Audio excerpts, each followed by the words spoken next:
एक शक्ति होती है जो नीचे भूमंडल पर अवतार लेकर के आती है, एक उसकी भी एक मार होती है, सजा देने के तरीके होते हैं। दूसरा होता है इंद्र का प्रकोप, तीसरा होता है पंच तत्व के देवताओं का प्रकोप। पंच तत्व के देवता यानी जिनके शरीर में बंद करके बैठ करके हम आप दुराचार, पापाचार, अनिति, अन्याय और हर तरह के बुरे काम कर रहे हैं। किसके शरीर से? पंच तत्व के देवताओं के शरीर से। पंच तत्व के देवताओं की दया से ये तुमको हमको शरीर मिला है और इसमें पंच देवता मौजूद है। चित जल पावा गगन समीरा पंच तत्व रचित यह अदम शरीरा। ये पंच देवताओं की मेहरबानी है जिससे तुमको हमको ये शरीर मिला है और ये संसार में उनका महत्व है। लेकिन उसी शरीर से हम बुरा काम कर रहे हैं और उसी पंच तत्व के देवताओं की बनाई हुई सृष्टि को खराब कर रहे हैं। परिवर्तन के समय में गुरु महाराज ने कहा कि तुम्हारे ऊपर जितने भी कर्म है ये भुगताए जाते हैं, भुगताए जाते हैं। अगर तुम भजन से काट दो तो तुम्हारी रक्षा और बचाव हो जाए। जैसे कहा गुरु महाराज ने कि जो आफतें आ रही है उससे बचाव कैसे होगा? भजन करोगे तो मेरी जिम्मेदारी, भजन करोगे तो बच जाओगे, भजन करोगे तो आने वाली जो आफत है वो तुम्हारे बगल से गुजर जाएगी और तुम्हारा बाल बाका नहीं होगा। लेकिन जब भजन नहीं करोगे बच्चा तो आने वाली गाज सीधी तुम पर गिरेगी। तो इसमें भूल में रहने की क्या बात हुई? चौधरी साहब भूल में रहने की बात है, लेकिन सत्संगी कहते हैं नहीं हम तो सत्संगी हैं, हमने तो नाम दान लिया है और वो हमको बचा ही लेंगे। तो ये तो उनकी बात है, वो वक्त के समय पर क्या निर्णय ले ले। क्योंकि बाबा जी ने कहा हुआ है कि परिवर्तन के समय में जो परिवर्तनकारी शक्ति आई थी उसके हाथ में अधिकार में था कि किसको बचाना है और किसको नहीं बचाना है। तो जब परिवर्तन की जो शक्ति आपके सामने आई है उसके हाथ में अधिकार में है कि वो चाहे किसको बचा ले। लेकिन आदेश और शिक्षा और संदेश तो यही है, भजन करोगे तो रक्षा हो जाएगी, भजन नहीं करोगे तो आने वाली तकलीफ सीधी तुम पर गिरेगी। और ऐसे आने वाले समय में इतनी तकलीफ, आफतें और परेशानी तुम्हारे ऊपर गिरेगी कि गुरु महाराज ने कहा कि तुम्हारा मन ऐसा करेगा कि मार दूँ कि मर दूँ, कुएं में गिर जाओ और जहर खा लो, फांसी लगा दो और ट्रेन के नीचे आ जाओ। सत्संगी के पिता ने यानी नामदानी थे, उन्होंने जो है ट्रेन के सामने कूद गए। कितना दुख होता है प्रेमियों, बड़ा दर्द होता है। सत्संगियों की अगर ये दशा है तो फिर हमने सत्संग पचाया कहाँ, सुना कहाँ? सुना तो माना कहाँ, और माना तो कितने दिनों तक माना। और हमारी संगत कौन सी रही? संगत का बड़ा असर होता है। जैसे भाई साहब ने कहा भूमि का असर, गुरु महाराज ने कहा कि जिस भूमि को खोदते समय, घर को बनाने के पहले खोदते हैं ना, उस भूमि पे अगर हड्डियां निकल जाए तो उस भूमि पर अपने घर को कभी मत बनाना, चाहे कितना महंगा हो। जिस भूमि को खोदते समय हड्डियां निकल जाए, उसमें तुमको मकान बनाना है, मंदिर मस्जिद बनाना है, वहाँ पर कभी मत बनाना। क्योंकि उस जमीन का असर उस लोगों में रहेगा, उन व्यक्तियों में रहेगा, वो निकलने वाला नहीं है। इसी तरह संगत का असर, खान पान का असर, धन का असर, ये सब असर होता है। और हम उन्हीं लोगों के साथ लगे रहते हैं रात दिन, ये मेरा मित्र है, ये मेरी मैत्रीन है, और उनके विचार तो संसारी है, परमार्थी नहीं है। और उनकी देखा देखी तुम्हारी हमारी बुद्धि वैसे हो गई और हमने भी वैसे ही उनके जैसे काम कर लिया। तो गुरु महाराज ने कहा संगत अच्छे की करो, करे ज्ञान की बात, और संगत गधे की करे तो करे लातम लात। तो जिनको कोई शिक्षा नहीं, दीक्षा नहीं, उपदेश नहीं, मार्ग नहीं, किनको किसी प्रकार की कोई जानकारी नहीं, ऐसे लोगों का अगर हम साथ सहयोग करेंगे, गुरु महाराज ने ये कहा, ये नहीं कि उनको तोड़ करके फेंक दो, नहीं, जितनी आवश्यकता है उतना ही खड़ा रहो, जितनी आवश्यकता है उतना ही बोलो, उतना ही बरतो, जितनी जरूरत आवश्यकता है उतना ही उनके साथ व्यवहार रखो। बेवजह की बकवासबाजी, गुरु महाराज ने कहा बेवजह की बकवासबाजी नहीं। अब देखो गुरु महाराज ने क्या कहा कि तुम कहते हो मेरे पास समय नहीं है, गुरु महाराज कहते हैं तुम्हारे पास गप लड़ाने के लिए समय है। देखो कई जगह ऐसा होता है, चार लोग खड़े हैं संसारी, सत्संगी भी चले जाते हैं और ऐसे खड़े हो जाते हैं और वहाँ बकवासबाजी चल रही। बकवासबाजी किसको कहते हैं? कोई मतलब नहीं, जिसका कोई सार नहीं, जिसका कोई फायदा नहीं, केवल मन की तृप्ति के लिए। देखो प्रेमियों, मन का जो स्वाद लेने का जो साधन है वो सुनना पसंद करता है, सुनना, अच्छी हो चाहे बुरी हो, सुनने से रस लेता है इंद्रियों द्वारा। मन इंद्रियों के अधीन और इंद्रिया जो है वासना, इंद्रिया वासनाओं के अधीन। तो देखो गुरु महाराज ने कहा कि बकवासबाजी नहीं करना, और जब ज़्यादा बात करने लग जाओ तो तुम जो है मौन हो जाओ, चुप हो जाओ, क्योंकि बात करने में भी मन रस लेने लग जाता है। आध्यात्मिक बात तो रात दिन करो, सत्संग गुरु महाराज के तो रात दिन करो, धर्म कर्म की बात तो रात दिन करो, जा बैठ जाओ। गुरु महाराज ने कहा बच्चों तुम अपनी अच्छाई लोगों को दे दो, लेकिन उनकी बुराई तुम अपने ऊपर मत लो। लेकिन होता क्या है, जब चार लोग संसारी खड़े हैं और वो संसारी बातें कर रहे हैं तो सत्संगी थोड़ा घबराता है। कैसे घबराता है कि भाई ये तो खाने पीने वाले हैं और इनको अगर मैं शाकाहारी की बात कर दूंगा तो ये चारों मेरे ऊपर झपट पड़ेंगे, तो ये अपनी अच्छाई नहीं देता, उनकी बुराई लेकर के आ जाता है। तो लाभ क्या हुआ? तो स्वामी जी महाराज ने कहा कि ये जो है काल माया का ये जाल फैलाया हुआ है, और जब सतयुग आएगा बच्चा तो तुम्हारे जो कलयुगी गुण हैं, तुमने कलयुग के युग में जो कर्जा लेकर के रखा है वो कलयुग तुमसे जो है मांगेगा। क्या करेगा? मांगेगा, कहेगा भाई मेरा समय हो रहा है, मैं कुछ समय के लिए जा रहा हूँ, मेरा बकाया, मेरा जो बाकी था वो मुझको लौटा दो। तो उसमें सत्संगी भी है, संसारी भी है, सारे के सारे हैं। और जब बचाव का रास्ता दे दिया कि भाई भजन कर लो तो बचाव हो जाएगी, लेकिन भजन भी नहीं करते, तो इसके लिए क्या है? अगर भजन भी नहीं करेंगे, गुरु से प्रेम विश्वास नहीं होगा, सेवा नहीं करेंगे, तो गुरु महाराज अगर आपको हमको बचाना चाहते हैं तो है प्रेमियों, ऐसा संकट ऊपर आएगा, बिल्कुल आएगा। अगर सत्संगी हो तो इस भूल में कभी मत रहना कि संकट नहीं आएगा, ज़्यादा आएगा। क्योंकि गुरु महाराज ने कहा है कि जो काल के जीव है उन काल के जीवों का वो थोड़ा लाड़ करता है। क्या करता है? लाड़ करता है। वो लाड़ इसीलिए करता है, जैसे आपका बकरा है, बकरा बांध लिया भाई, उसको काटना है तो उससे पहले उसको चने खिलाएंगे, अच्छी अच्छी चीज़ खिलाएंगे, माला डाल देंगे, तिलक लगाएंगे, थोड़ा घुमाएंगे, तो बकरे को क्या लगता है? अरे बड़ा मज़ा है, बड़ा मज़ा है। वही आदमी छुरी चला देता है, तब बकरे को समझ में आती है। तो स्वामी जी महाराज ने कहा संसारियों को काल भगवान जो थोड़ा सा सुख दे रहा है, थोड़ी संपत्ति दे रहा है, थोड़ा मान दे रहा है, तो ये उसका लाड़ है, लाड़। उनको भी छोड़ने और बख्शने वाला नहीं है। गुरु महाराज ने कहा जिसके देश में रहते हो 1 लाख जीवों का चबाना, हर रोज 1 लाख जीवों को ऐसे अपने दाढ़ में चबाता है। कौन? जिसके लोक में आप और हम रहते हैं। लेकिन हम तो इनकी शरण में आ गए, इसलिए हमारी वो दुर्गति नहीं होगी। लेकिन अगर उनके आदेश में, उनके लक्ष्मण रेखा के भीतर नहीं रहे तो दुर्गति नहीं होगी। अगर लक्ष्मण रेखा लांघ गए तो फिर दुर्गति हो सकती है। और वो समर्थ है, वो चाहे तो नरकों से भी उठा लाए। जैसे गुरु महाराज ने कहा है कि बच्चों, कबीर का एक जीव अभी भी नरकों में पड़ा है। और कोई अगर ये भ्रम में होगा कि नामदानी सत्संगी जो है कबीर नर 84 में नहीं जाता, तो कबीर साहब का उदाहरण बाबा जी ने दे दिया कि कबीर दास का जीव आज भी नरकों में पड़ा हुआ है, और नानक साहब का एक जीव नरकों में पड़ा था। लेकिन देखो, महात्माओं जो होते हैं वो समर्थ होते हैं।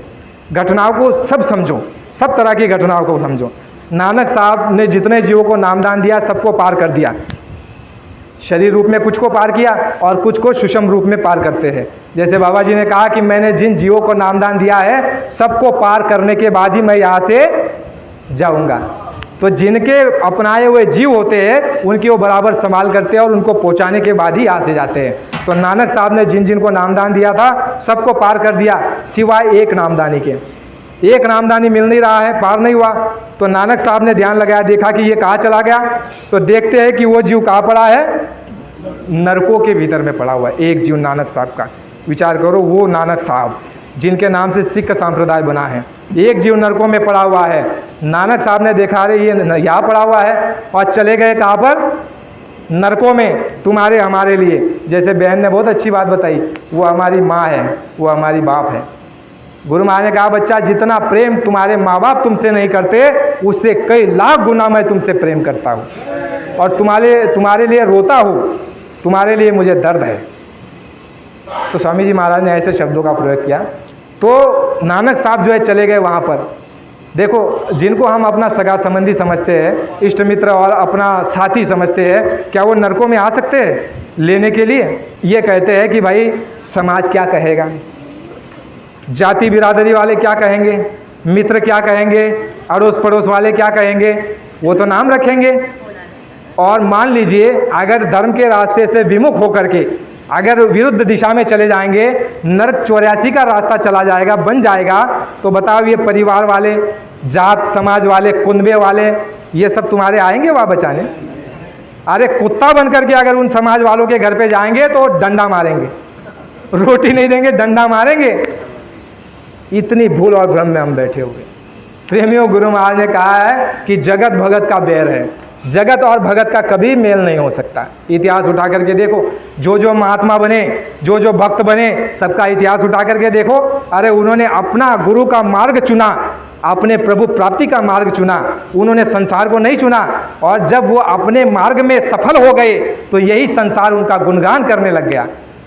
ये लोक लाज का मार्ग नहीं है। जब मीरा जी, अभी भाई साहब ने या बहन जी ने कहा शायद कि मीरा जी ने पैर में घुंघरू बांध के नाची, कहते हैं कि नाच ना आवे आंगन टेढ़ा। आंगन टेढ़ा नहीं है, संत मत में, आध्यात्म और भक्ति और गुरु के मार्ग में आंगन टेढ़ा नहीं है, हमारी भक्ति टेढ़ी है। हम क्या कहते हैं कि नहीं भाई ये नियम तो कैसे चलेगा। जैसे गुरु महाराज ने कहा कि जहाँ जिस बर्तन में मांसाहार हुआ, जिस बर्तन में शराब डली गई हो, उस बर्तन से तुम खाना मत खाना, पानी मत पीना। तो हमारे ही आपके हमारे अंदर में से प्रेमी कहते हैं भाई नहीं खाएंगे तो रिश्तेदार नाराज़ हो जाएंगे, जमाई नाराज़ हो जाएंगे, समधी नाराज़ हो जाएंगे, बहनोई नाराज़ हो जाएंगे। तो क्या लोकलाज आते हैं ना, लोकलाज में कुछ ऐसे प्रेमी है जो लोकलाज में नहीं आते। वो कहते हैं भाई हमारे गुरु का आदेश है, हमारी मर्यादा है, हमें आदेश का हम उल्लंघन नहीं कर सकते, चाय नहीं पी सकते, मांसाहारी लोगों के घर में खा नहीं सकते, क्योंकि किया कराया सब चला जाएगा। तो ये सारे जो है प्रेमियों, हमेशा याद रखना, जगत भगत का बैर है। और जिस समय तुम अपने कार्य में सफल हो जाओगे, यही जो आज तुम्हारा विरोध कर रहे हैं तुम्हारा गुणगान करने लग जाएंगे, करेंगे। धीरज रखिए, लेकिन अपने लक्ष्य पर डटे रहिए, अपने लक्ष्य से बिल्कुल इधर उधर मत होइए। कृष्ण भगवान का समय जब था तो कृष्ण भगवान को कोई अच्छा नहीं कहता था। अरे ये ग्वाला और ये छलिया और ये रणछोड़, तमाम तरह के ऐसे शब्दों का उच्चारण करते थे उनके लिए। कहा कि ये क्या कोई अवतारी है, ये क्या कोई भगवान है। शिशुपाल ने तक उनका अपमान किया कि नहीं किया। कंस ने तक उनको जो है तकलीफ देने का प्रयास किया। लेकिन कृष्ण भगवान अपना काम पूरा करने के बाद, वही मथुरा वाले जो विरोध करते थे, विरोध के बाद कृष्ण भगवान को द्वारका जाना पड़ा। गुजरात में जो द्वारका बसी थी, समुद्र में जो चली गई, बहुत विरोध हुआ।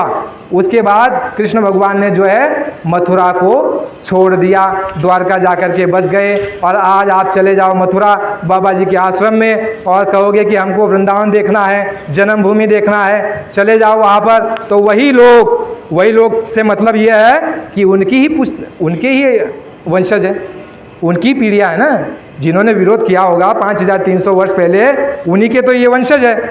आज वो कृष्ण भगवान के नाम से क्या कर रहे हैं, पैसा कमा रहे हैं ना, पेट भर रहे ना। तो प्रेमियों, ये संसार है, ये संसार के पीछे मत भागना।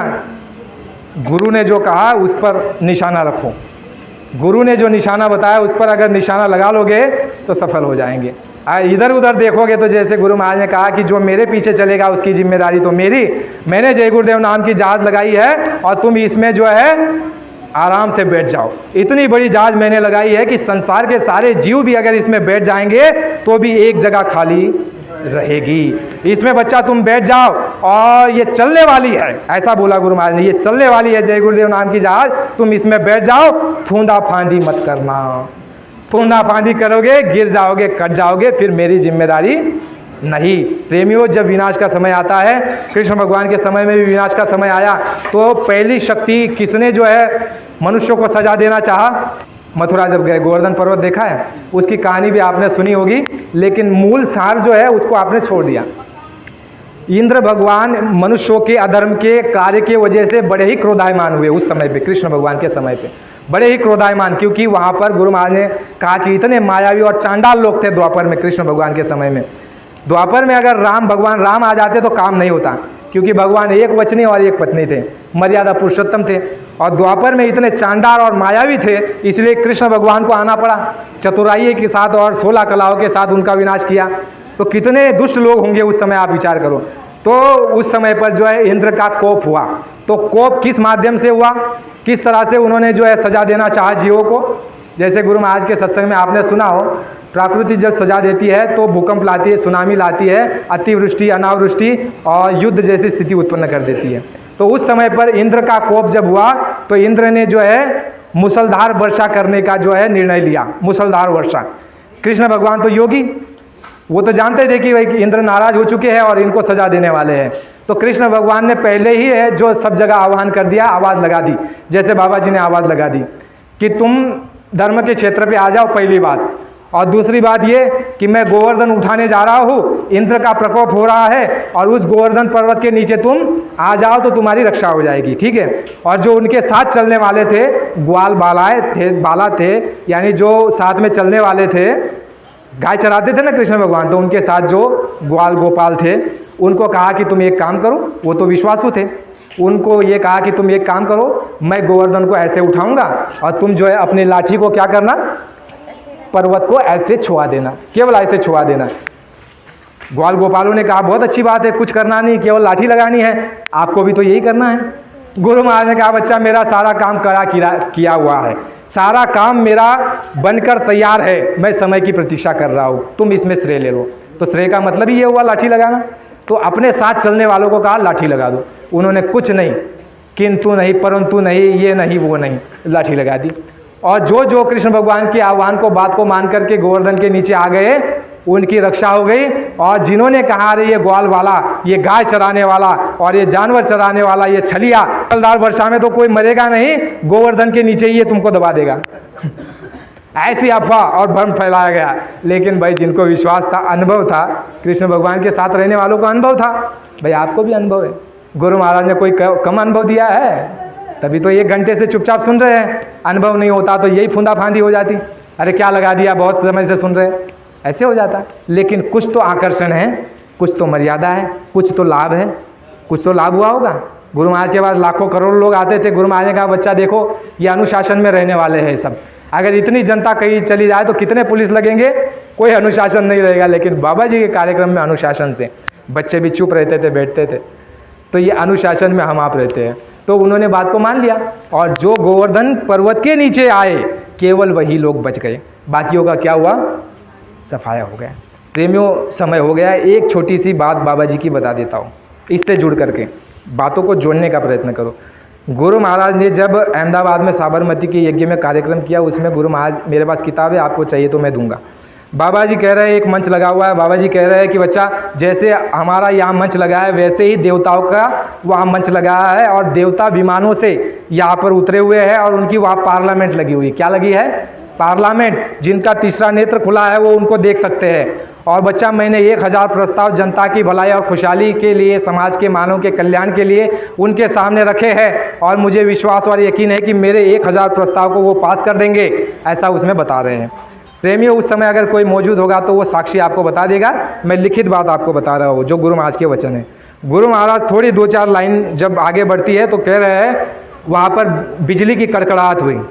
फिर स्वामी जी महाराज ने ये कहा कि बच्चों देखो, इंद्र बड़े नाराज है, इंद्र क्रोधायमान है, और इंद्र सजा देना चाहते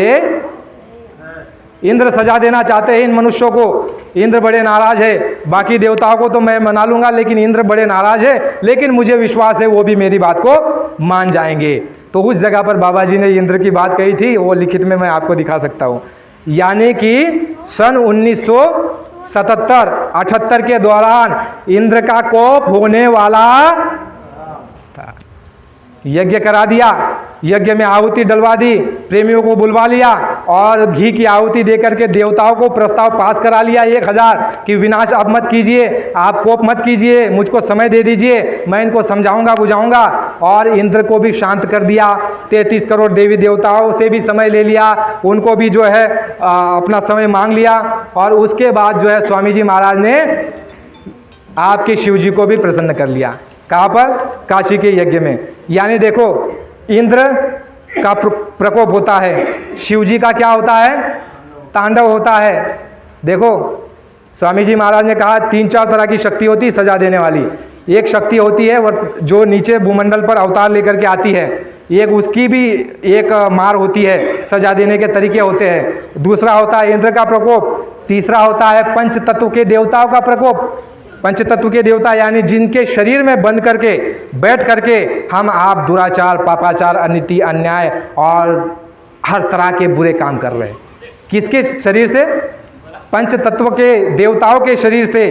पंच तत्व के देवताओं की दया से ये तुमको हमको शरीर मिला है, और इसमें पंच देवता मौजूद है। चित जल पावा गगन समीरा, पंच तत्व रचित यह आदम शरीरा।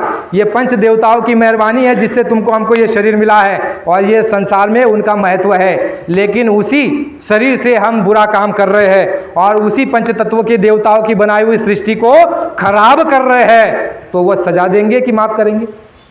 सजा देंगे। तो वो भी सजा, इंद्र के अंदर में मृत्युलोक आता है। जब डिपार्टमेंट में जब गड़बड़ी हो जाती है तो इंद्र का भी प्रकोप, पंच तत्व के देवताओं का भी प्रकोप और शिव जी का फिर तांडव, शिव जी का भी तांडव होता है।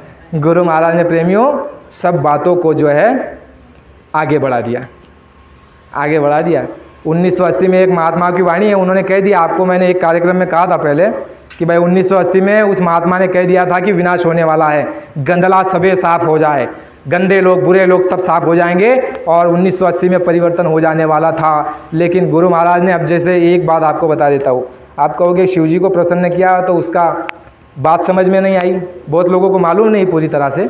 लेकिन जब एक सत्संगी ने बताया कि काशी में जब स्वामी जी महाराज गए यज्ञ के लिए तो शिव जी समाधि से उठ नहीं रहे थे। थोड़ा आगे कर दो पंखा, एक जन उठ करके, शिव जी समाधि से उठ नहीं रहे थे काशी में।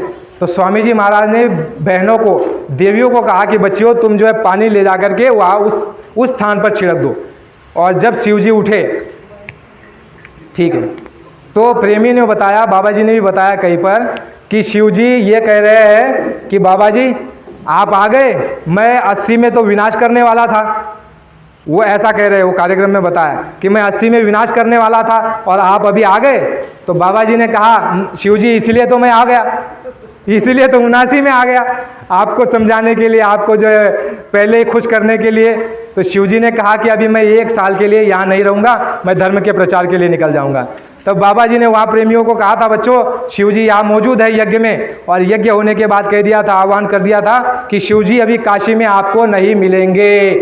ये जब आह्वान किया तो वहाँ काशी में जो मंदिर है वहाँ के लोग कहने लगे, अरे बाबा जी कुछ भी बोल देते हैं, ऐसा उन्होंने कहा। लेकिन प्रेमियों दूसरे दिन जब सारा बोरिया बिस्तर बांध के लोग जाने वाले थे सत्संगी, वही जो है वहाँ के पुजारी महंत वो लोग दौड़ करके आए और वो सत्संगियों को कहने लगे कि भाई साहब शिव जी की जो चरण पादुका वहाँ पर थी, रात को हमने कमरा बंद कर दिया, सुबह जब हमने खोला तो वहाँ चरण पादुका। फिर सत्संगियों ने कहा, अरे आपको तो बाबा जी ने बताया था, कहा कि हमें बाबा जी के पास ले चलिए। बाबा जी के पास ले चला गया। बाबा जी से कहा गया कि स्वामी जी महाराज, बाबा जी आपने कहा था और हमने माना नहीं, और देखो वह चरण पादुका नहीं है, क्या हुआ? बाबा जी ने कहा, बच्चा हमने तो आपको कहा था कि शिव जी अभी 1 साल के लिए या काशी में नहीं रहेंगे, धर्म के प्रचार के लिए वो निकल चुके हैं। तो प्रेमियों बहुत बड़ी बातें, बहुत बड़ा काम और बहुत बड़ा समय है, आपके पास मौका है, जितना कर सकते हो। ये समुंदर है, गुरु महाराज ने समुंदर खोल दिया है, इसमें जितना उठा सकते हो उठा लो। समय की मर्यादा है, लेकिन जैसे यहाँ कार्यक्रम की मर्यादा है वैसे गुरु महाराज के समय की मर्यादा है। उस समय के बाद जो है तांडव शुरू हो जाएगा, सज़ा शुरू हो जाएगी। जिसको बचाना होगा उसको बचा लेंगे और जिसको नहीं बचाना होगा उसको वो परिणाम उसके सामने आ जाएगा। इसलिए प्रेमियों भजन की पूंजी को इकट्ठा कर लो, भजन की ढाल बना लो, रक्षा कवच बना लो, और जो है भक्ति की जो है आप ढाल बना लो, तो इससे हमारी आपकी रक्षा हो जाएगी। अन्यथा अतिरिक्त इसके अलावा संसार में तुम्हारे हमारे पास ऐसा कोई साधन नहीं है जिस साधन से हम जो है उस समय पर अपनी रक्षा और मदद कर सकते